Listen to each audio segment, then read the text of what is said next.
Ladies and gentlemen, what's up, Lord Tycoon? It's good with you, bro. Thanks for tuning in. Check this out, everybody. You see what it is today. It's more of this West Coast shit. I'm your man, Shadow, and this show you're watching right now is called Taking It Back Tuesdays. What I have for you tonight is a real treat. I have a gentleman who is in a group who is pretty much, for you medical indulgers, should really think, because they helped y'all be able to say you don't want no bullshit. But we also going to be talking to the self-appointed Mr. Five-Star General of Hunters Point.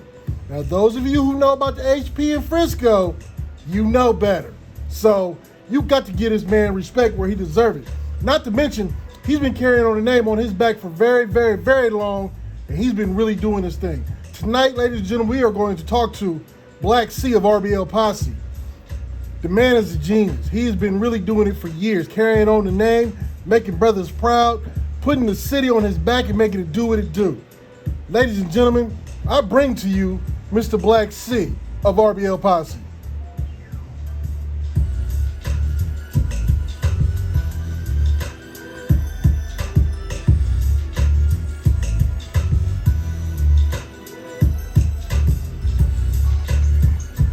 What's up with you? What's up with you, sir? How you doing, bruh? Oh man, it's chill. First of all, let me go ahead and say thank you for taking the time out of your busy schedule to sit up on my humble show and talk to one of the greats out of the Bay. Let it be known, I know who's great and I know who's faking, and you are truly, sir, one of the greats. So let me just say thank you. Appreciate that. Let's go ahead and get into it, because I know you're busy and you're doing things, because I keep hearing about all these great things you're doing. So let's go ahead and get into it. Let's go back in the past a little bit. Let's talk about the beginning of RBL Posse. How did y'all even come to find each other? Me and Mr. C, Yeah. through a mutual friend, my boy T-Lo. You know, he actually put out an album called Keep It Real on Herm Lewis label, Black Power Productions. Shout out to Herm Lewis. That was Herm first artist. And, okay. He linked me and Mr. C up. I was actually trying to go to the studio with T-Lo, and T-Lo was, you know, he was hot at the time. He wasn't trying to be in a group. He was trying to do it solo, and he connected me with Mr. C. That was Mr. C's sister was T-Lo's girlfriend at the time. Okay. So it was. That's how that happened. It was a definite connection, whether y'all knew it or not. Yes, sir. Yes, sir. Okay, so y'all found each other, and then we have Black C, R.I.P. Mr. C, Yes, sir. R.I.P. Hitman. Yeah. And if, like I was saying before you came on, if you are a person who partakes in the medical indulgence, if you don't thank RBL Posse for getting y'all way of saying, you can't sell me that bullshit, you need to stop smoking today. Now, we all know Dr. Dre with the Chronic album, he made it popular to do it. But had it not been for RBL Posse to say, don't give me no Bama weed, I don't even think Dre would have even had the Chronic. Yeah. We was before Dre. Yeah. I think we had a couple months or maybe even a year up on it. You know what I mean? Yeah, everybody right now, go follow RBL Posse at RBL Posse on the gram and tell Mr. Black C thank you for telling these whack-ass motherfuckers don't sell me no heroin weed. Right, for sure. So now that we done got that out the way, how did y'all even come up with the know that, you know what, this song, Don't Give Me No Bama Weed, it could be something. We should go in the studio and do this. Who came up with that idea? Well, I did. It was one of those things where, you know, we put it out in our neighborhood first. You know, it was called Don't Give Me No Bama Joint. We don't smoke that shit in Hunters Point. And Hunters Point loved it, you know what I mean? They took a liking to it. So right off top, we knew we had a little hit. You know, it's just that at that time, we was kind of funking, you know, going on. We was funking with Sunnydale, Fillmore. You know, it was in that era, you know, 89, 90, 91, it was on, you know what I mean, between Sunnydale, Fillmore, Hunters Point. And I decided, instead of just kind of going to the studio and just really repping Hunters Point, you know, I was just like, you know, well, I got to give it up for my boy Lonnie Green. I always, you know, give saluting Lonnie Green for actually, he the one that brought it to my attention like, Black, you know, you got to hit, you got to bring Sunnydale and Fillmore in, you know what I mean? You ain't going to really be able to take it globally or nationally or whatever without really having, you know, the whole Frisco behind you. And that's what made me switch the song up. My OG partner, you know, my big brother Lonnie Green, he reached out to me and told me to switch it up, and that's what I did. I ended up switching it to No Bammer Weed. We don't smoke that shit in the SFC. And that song actually led to the gang troops, you know what I mean, over there with me, JT the Bigger Figure, a lot of dudes, Preacher Man, Pigskins, a lot of dudes came over to my projects, and we squashed the turf war back then, you know what I mean? I told them to come through. They came through, and yeah, man, we locked it down, and it's been good ever since. You know, that's amazing. Shout out to Lonnie Green, because that's a man who sits on the throne, because a lot of cats don't know that those three spots in the Bay, Fillmore, HP, Sunnydale, like that's some real Iraq type war type shit going on over there. It was going down, man, especially, you know, from the 80s on to the early 90s, man. It was them three right there. I mean, granted, you had your Lake Views too, who was affiliated with Hunters Point. You had your Patrol Hills, and you know, but those three was the top dogs. You know what I mean? Yeah. Can't nobody deny that Sunnydale, Fillmore, and Hunters Point was the top dogs when it came to that Frisco shit, especially when the war was on. That was that Bermuda Triangle right there. It really was. Like really, you couldn't be in any one of those spots if you didn't pretty much have like a permission slip. Like you didn't. For sure. Sunnydale, that was his own little Iran. You had Fillmore, which was the other part of that shit. But Hunters Point, one way in, one way out. You didn't play around in them areas unless you got permission. You'll get caught slipping up there for real. You hit that wrong turn trying to go to Candlestick or something back then, trying to go to a baseball or a football game, and turn into Double Rock or something, or hit a wrong turn and end up on Oakdale or Harbor Road and get stripped or something. You know what exactly.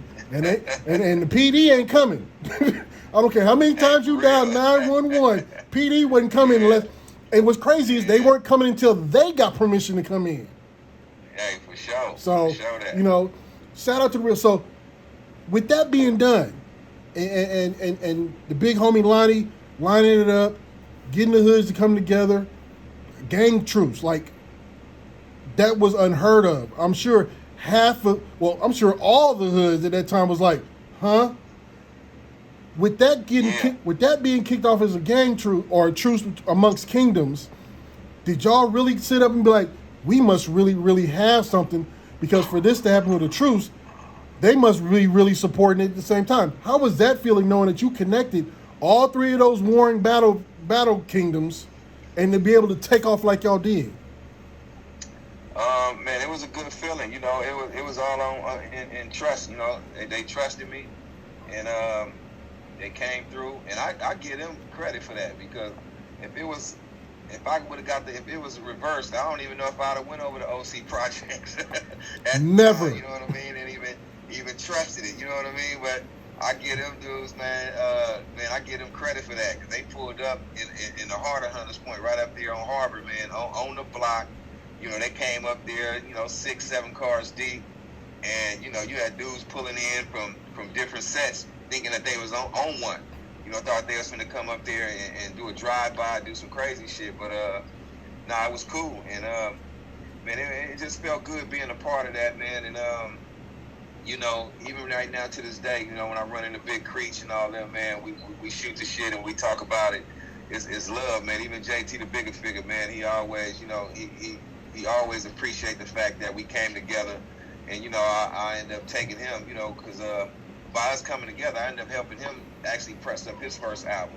Okay. By showing him where I went and pressed my album up, took him out there to Music Annex in San Mateo, I think it was in San Mateo or something like that, and me and him rode out together, and I showed him where I went and got my artwork and stuff like that done at, and it was the beginning of a long-term relationship, man, and that's my brother from another mother, you know what I mean? Now see, that's salute to JT out there in Africa right now. Shout out to JT. Now that's real game, because I know a couple of cats that came from Hunters Point, and I never knew that you played that role in JT's career. Like that's huge because, you know, that took something from you to be able to sit back and actually give what they like to call the ops real game to push. Like it was real. So, you know, shout out to the real because that was huge for you to step out of formation.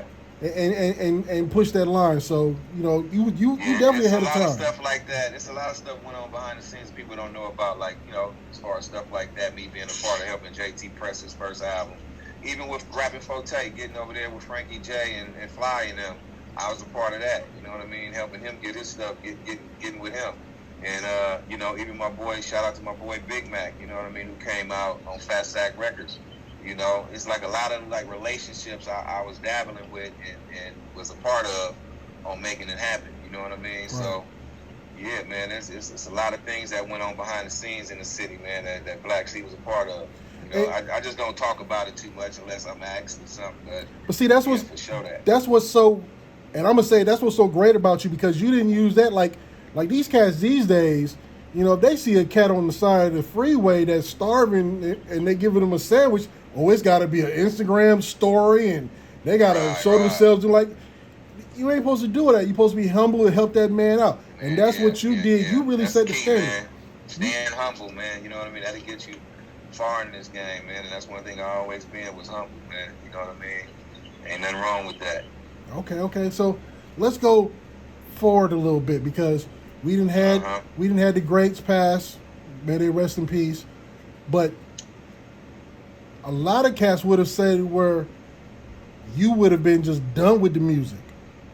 To lose two parts of your group that pushed you off and being involved in the city politics the way that it was. Like, some people would have expected you to go the wrong way, but you stayed the course and you definitely stayed with this music thing. Now, I'm not saying you didn't rep your hood because we all know you rep Hunters Point to the bitter end.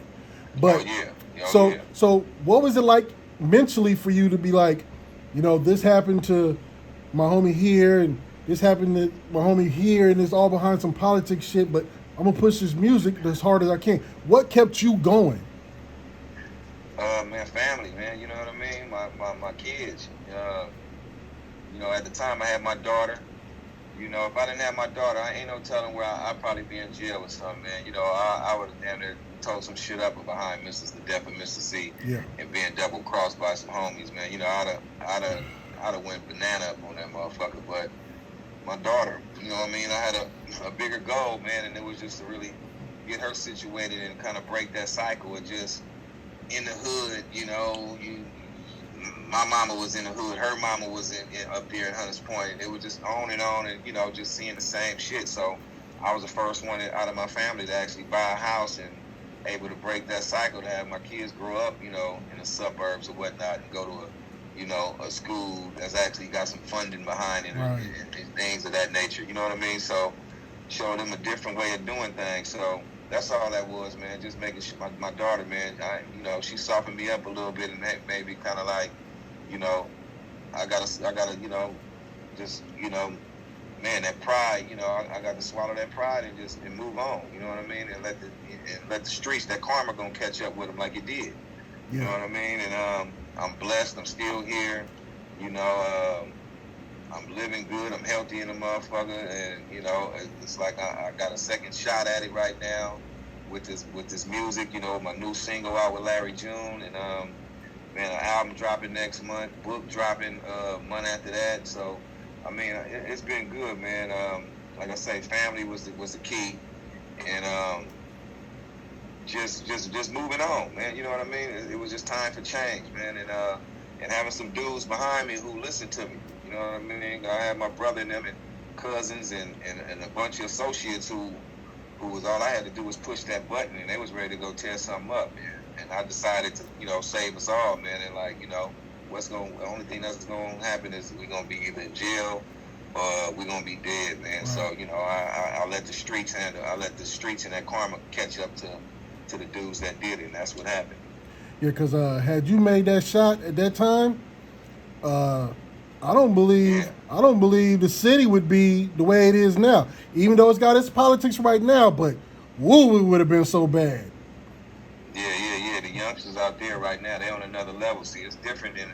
See, when we was around there, you can go in any hood in Hunters Point. You know, I was up every day. I had my little routes I go bust through, shoot through West Point, dry down, hit down through Kirkwood, up through Hudson, hit Kirkwood. You know, you driving down, hit down Oakdale. You know, you go to every hood and you can just kick it.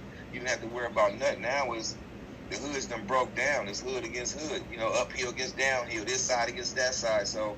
And it's more like a clicky thing now. It's clicks, you know what I mean? Right. So it's dangerous and it's shady now. You know what I mean? It's real snaky shit going on. So, you know, these youngsters now, it ain't as easy as how it was with me when I could just radio over the Filmo. And, you know, they got a few dudes who you know, people will respect and listen to, and you could bring them through. And the people on my side respected me and what I had to offer and what I had to say, and they respected my decision. It ain't like that no more. You know, you got a lot of clicks, you know what I mean? A lot of motherfuckers is clicked up. So, you know, you might have Harbor, but you got motherfuckers on Harbor who up on Kiska, and you got some who hang down my dormitory, and then, you know, they in groups of 4s and 5s and shit like that. So it's harder now. Like, this group might be with the true shit, but that don't mean them dudes up over by, you know, Marina Village is. So it is different, man. So, right. You know, this shit done split up a whole lot now. So it takes a little more work and effort now to try to stop this shit. And they ain't got no OGs out there, you feel me? It's like, you know, a lot of the OGs, you know what I mean, is worried about themselves, man, and they on some sucker shit, to be honest with you. You know, they like, man, it ain't my youngster, I don't care, they ain't listening to me, and it's like we kind of leaving them stranded. And motherfuckers got to step in and talk to them any chance you get, you know what I mean? And hopefully change their mind, you know what I mean? Offer them something, you get what I'm saying? And, you know, offer them a position, a job, give them some game and shit, and you know, try to steer them in the right direction. You know, because there's a lot of youngsters who get at me, you know, for mentorship through the music or whatever. And if I know they out there, man, I'm always gonna, you know, put a bug in their ear and let them know, like, bro, that ain't the way, bro. You know what I mean? Because when your ass sitting in that cell, ain't none of them niggas coming to see what's up with you. Ain't nobody but your mama and hopefully a couple of siblings that might, you know, gonna shoot a motherfucker something. Right. So, you know, you got to be smart. Right. You know, I'm glad you even brought that up, because I've always talked about how when we was we had the OGs we listened to. We paid attention to what they said. If they said stop that shit, that meant stop that now. I was blessed to have a few real ones in my corner, man. You know, I come from that era where we respected ours. Right. Man, you know what I mean? I had some, you know, some real solid ones who I really respected, and that's all they had to do was, hey, Black, all right, nah, you know what I mean? That shit ain't cool. You know, I had motherfuckers like Jeff West, my boy, man, Nard Tiger, man, you know, Flop, you know, big homies, you know, who all they had to do was reach out, hey, Black, that shit ain't cool, bro. Hey, no, we need to do it like this, think about that. And that's what I did, man. You know, nowadays, they ain't really got no big homies no more. Motherfuckers worried about themselves, so. They really are. You know. It's real talk. It is what it is now. Yeah. Okay, so we got this new hit with Larry June, which, by the way, I'm going to need you to slide down the ladder to Sacramento, bruh. You and Larry June, we got to talk about this single that you just snuck out, bruh. Yeah. This single is smacking. What and how brought you and Larry June together? Because that's a little weird combo, because I know the background of both of y'all. Like, it's not like y'all was just happened to go through the same grocery store or some shit. Like, y'all had to plan that. Well, Larry June is one of my best friend's son. You know what I mean? His daddy name is Larry June. You know what I mean? Larry June is actually the third. You know what I mean? Right. His daddy is the so-called, I don't want to say like Larry June ain't the real Larry June, but, you know, nephew is Larry June. He done made it popular, but his daddy is Larry Jr. We've been calling him that since we was out. You know, I've been knowing him since I was 2 years old. You know what I mean? Okay. And that's like one of my best loyal friends to this day. And June came in, he been fucking with me for the longest. Even when he first was getting into music, his daddy brought him over to me. And, you know, I used to listen to his music, give him, you know, little pointers here and there. And we ended up doing a song called Needed the Love back in, I think it was like 07, something like that, 08. Mm-hmm. And he did my hook for me, got on the song with me. And then he came back, and I ended up putting him on a song with E40. E40 got us on a song called Money Straight. Right. And I put him on the hook and shit, had him do that. So all he did was come back, dust my ass off, and was like, Unc, I need you. You know, I was semi-retired, wasn't even finna do no more music, really. You know, I was just kind of doing a bunch of licensing deals and working on my book and just shit, you know, things of that nature. And he like, Unc, I need you. So he got me on this song called Meet Me in Frisco. And man, that motherfucker did real good, man. And shit, his fans just started kind of clinging to me and, you know, giving me love. And he came and got me back for his next album, the last album he put out called Numbers. And he got me on a song called Organic Work. And from there, man, I just got bit by the bug and just got back in the studio. It's like, June, let's go on and do another one for my album. And he knocked that motherfucker out fast, sent it to him. Like, Unc, I got one for you, and sent it back. I was like, yeah, I like that, you know. And I did my thing, and shit, man, it's been off to the races. So now I'm 16 songs in. Album about to drop, titled Black Season. We dropping it next month on August 20th, and I'm thinking about, you know, I'm gonna start releasing some snippets probably next week, might be even this weekend. I'm gonna start like playing little shit, you know, giving snippets of the album, let people check out the song, see how it's coming. I got like 4 videos sitting. You know, I dropped June's first, and I got 3 more that I'm sitting on right now that I'm about to release. So it's one of them called Running Up a Check. I got another video called Out the Shoebox, and then another one called Rat-a-tat-tat that I got just sitting right now. So yeah, I've been working, man, you know what I mean? So we finna try to put together, try to get a movement going, and try to, you know, get some listening parties going on and get a record release party going on. And yeah, man, we about to do it big and get this thing out next month, you know what I mean? That's what's up. Now, my money's straight. Shout out to Unc for putting y'all together, because you, Yes, June, the homie Juice, welcome back, bruh. Like that was really paying attention to the OG back in the day, because it's some things that was in that room. So, but y'all came across, and that was a smash hit. My money's straight. You came with some fire like a dragon. Juice said his little bar like that's bread to me. He said his little flame come out, and for June to put that hook together, that was destined to be hit. Now, with that starting to put the bite on your leg, like you got hit by a snake one time, like, are you really newly energized? Because it seems like Larry June was your vaccine, bro, to get back in this. Oh yeah, oh he definitely was. Nah, that's what I said. He had me, you know. I figured out I had more gas in the tank, because I was bullshit. You know, I always know I can get in there when it's time to go. I'ma go. You know, I got verses all day. When motherfuckers hit me up, want a bar or two or whatever, I got it. But I didn't think I had another album in me. You know what I mean? That's a lot. Saying shit, I knocked that out all day. You know, my young niggas want something. You know, OG here, you know, old head come get at me. Hey, you know, Black, I need something. It's good. You know what I mean? I got something, but I didn't know if I had another album in me. But after June hit me up with, you know, I got on them 2 songs with him. It just gave me a whole new, just, you know, it was just like, man, just a breath of fresh air. Like, man, let me go on and do this shit. And now it's like, it's on now. Now I got two other albums I'm working on behind this one, so it ain't stopping now. You know, shout out Larry June. 2 more albums already ready to go. That's sitting. You know what I mean? Shout out soulful one that I'm sitting on. It's sort of like my '70s baby album that I did.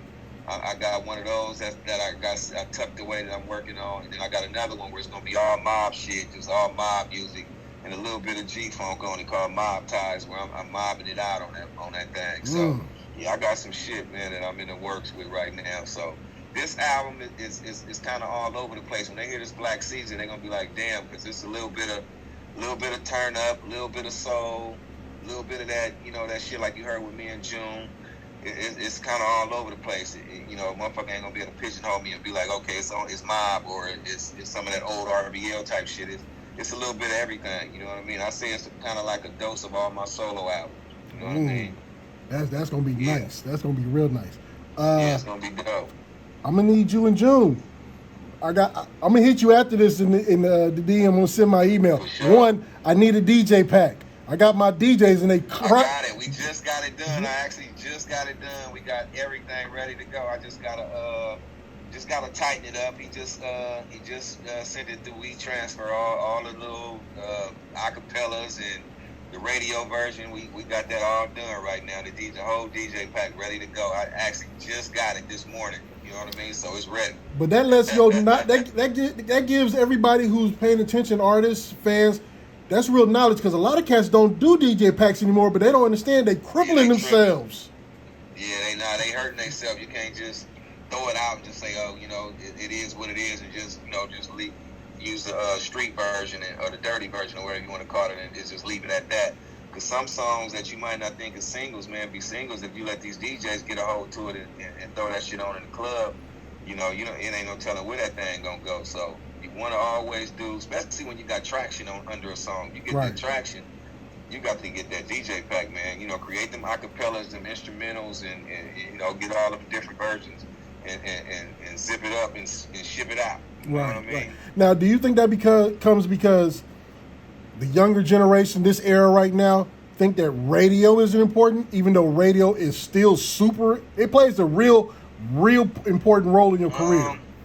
I don't think they don't think it's important. I just think they moving fast. They'll drop a song, and as soon as it's hot, it's gaining traction, they got another song because it's so easy to produce shit nowadays. You go in the studio, like even the producers, like nowadays, they brag about knocking a beat out in 2 minutes. I made that in 1 minute. Or I made that in 2 minutes. So they moving fast, you know what I mean? This is the microwave era, you know what I mean? They like them good old soul food meals when back in the days you had to strike the reel and go in there and put time code on that motherfucker and take your time and break down. Dude, you really had the song form that motherfucker. Now you go in there and book 8 bar, 16 bar verse, just move through that motherfucker. The beat made in 2 minutes. They knock out the verse in 3-4 minutes and they freestyle or punch in or do whatever the fuck they ain't even writing. And that motherfucker done, the whole song done in 30 minutes. So they upload that motherfucker to SoundCloud or something and shit that motherfucker out to all they fans. So they ain't got time to be doing a DJ pad. They ain't thinking about that. They thinking about the next song. They happy that they got likes and all that shit on that one song, so they on to the next. You know what I mean? So I'm different though. Even like me, I'm trying to master my album. I'm just around here looking. Motherfuckers like, bro, you gotta just go on and just go to one of these quick labs where they just master the shit real quick and move on. And I'm trying to go in and do analog mastering and trying to get that thick sound, and like I'm into that shit. I'm into sound quality, man. Right. And I'm trying to adapt now. Like, man, this game is different. I was trying to do a real rollout and drop my album around September, October. And after talking to a few people, they like, man, you tripping, bro. You gotta get that motherfucker. That's the summer album. You gotta get that. Or you got traction with this single, drop that motherfucker next month in August and get that motherfucker out. You bullshitting, game. Drop that motherfucker right behind it. I was gonna drop 2-3 more videos and then try to set up the album. Right. They're like, nah, drop that motherfucker right now, then you can drop them the videos while the album is out. You know what I mean? Right. So I'm trying to adapt to this new way of doing things, man. This shit move fast, so you don't want to get left behind, man, in them old ways. So I'm adapting and I'm still doing it my way, still making sure the quality is there. But, a motherfucker gotta move kind of fast, before motherfuckers forget about you. Because, after this little single start dying down, they'll forget a nigga even got an album that you even mentioned that shit come August, Right. Okay, so now let's go ahead and move to the future on Mr. Black C. Yeah. This music game then really brought you a long way. Glad God blessed you with the talent you have. Mm-hmm. Is there something that this music game has put in your head, is giving you the power to now sit back and see, for you to be able to go out and say, okay, this is what I'm gonna do now for Black C in the future? What things has this music, what doors has this music opened up for you to do something future wise?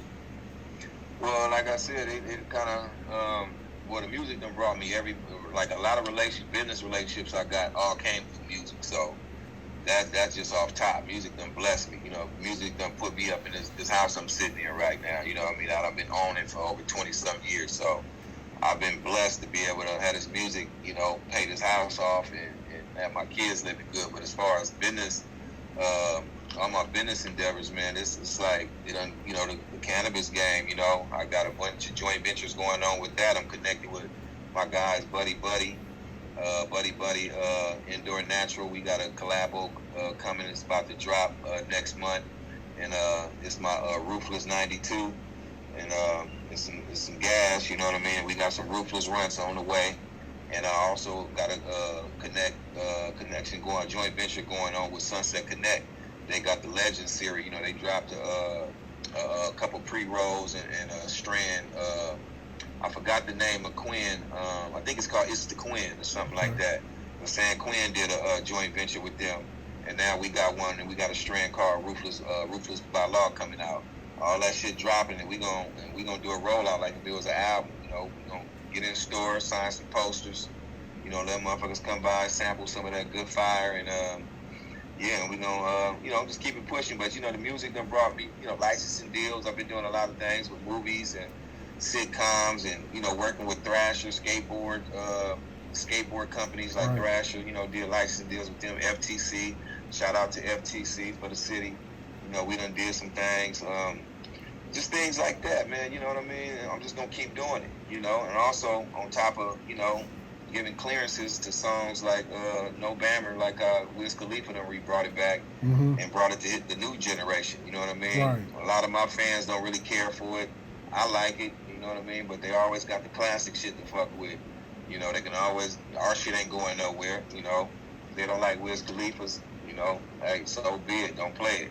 Keep fucking with RBL. You know what I mean? Right. But yeah, I ain't going nowhere, man. It's it done blessed me. It done set me up in a real good position to keep the torch lit for my homies, Mr. C and Hitman, and yeah, we're gonna keep this music rolling out, because if it wasn't for the music, man, it would none of this shit be going on. So I'm back at it. I'm back in this lab. I'm gonna try to stay at it. I ain't dropped the album since 2012. Been dropping bars here and there. You know what I mean? Been doing verse licks here and there, but it's time to get my black ass back in that lab and keep it cracking. Yes, it is. And, bro, I personally appreciate it because I like the new music. I do. But Appreciate it. But the classics and to know who's actually going into the studio to do the new music puts that extra tingle to it for me, bro. Like, it's crazy you finna go back into the studio and do that work. But I can't wait for it. Again, I'm going to send you the email. I'm going to need that DJ pack, player. Stop playing with me. Yeah, that's without a doubt. We got the DJ pack, but also, too, know that, I produced all of the first 2 classic albums. It was all Black Sea production. So, what? Yeah, everything going to have a twist of Black Sea in it. Even these newer albums, even though my production and the way I'm doing things, and even the new producers I'm dealing with, I'm only going to fuck with shit that sound like Black Sea could have been a part of it and was in the studio on the boards with it. So just see, I didn't know you had all that production on it. We ain't going too far left, you know what I mean? We ain't going too far left. We ain't singing and harmonizing on beats and, trying to come like the baby, a little baby, and then we still mobbing it out and the whole shit. You know what I mean? Ain't nothing like that mob shit, period. Yeah. We mobbing it out, got a little bit of funk. RBL always been funk, crossed with a little bit of mob, with a little bit of that old school shit, you know what I mean? And so really hasn't really been a sound like, it hasn't really been a sound like y'all in moons. Right, in a while, you know what I mean? That's why I love Larry June, because his style, a lot of people say he sound like me on the microphone. It's like a cross between me and Mac Dre.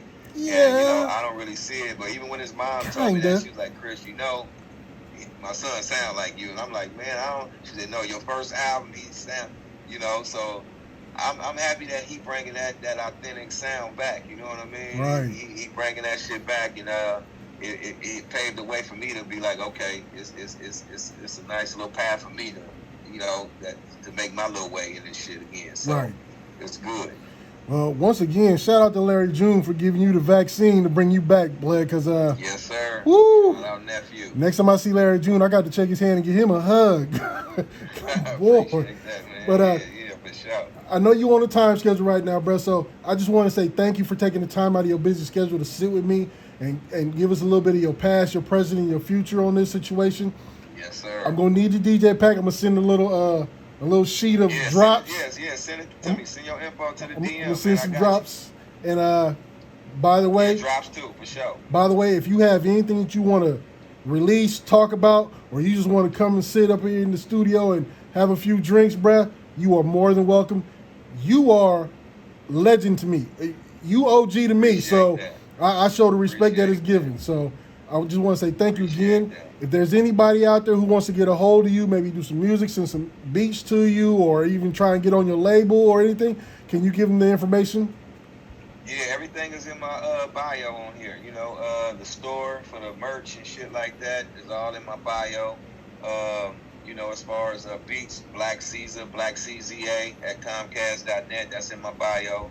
you know, it's about a week or two left. I'm about to shut the album down. I already got the album done, but as new beats been coming in, I've been kind of killing off shit and saving it for future projects. So if motherfuckers got some shit, send that shit in, man. I'm all ears for any type of slaps right now. You know what I mean? And even the verse licks, man. You know, motherfuckers trying to get at me. They need some verse licks or whatever, man. Same email, blackcaesar@comcast.net. The link is in my bio, man. And the link to my store is in the bio. And yeah, check out that new single, What's Happening, you know, featuring Larry June. And yeah, man, we about to try to run these numbers up on this shit, man, and keep this shit going, man. I'm back at it. I'm back like I never left, bro. That's a good thing to hear. Well, thank you, brother, for taking your time. Everybody here at Hype Radio loves you. We appreciate you. Thank you for coming on Taking It Back Tuesdays. I'm your man, Shadow. This is the legend, the 5-star general himself out of HP, Black C. We do appreciate you, bro. You be safe out there, man. Hey, much love, man. Salute. Rest in peace, Mr. C. HIT. One love. One.